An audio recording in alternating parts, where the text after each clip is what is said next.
What's up mga lods? Kumusta po tayong lahat? Panibagong vlog na naman to.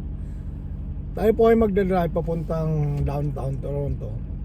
Titingnan natin kung gaano kaluwag ang traffic.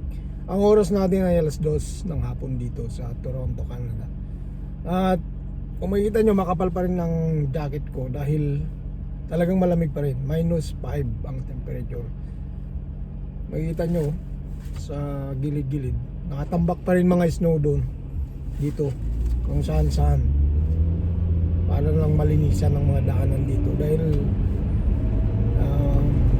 marami pa ang mga kailangan linisan, pero yan na yan, hindi na nila tatanggalin hanggang magme-melt na yan, hanggang matapos ang winter dito sa Canada. So ayan mga lods, ganito kaluwag ang traffic. Ayan, tingnan natin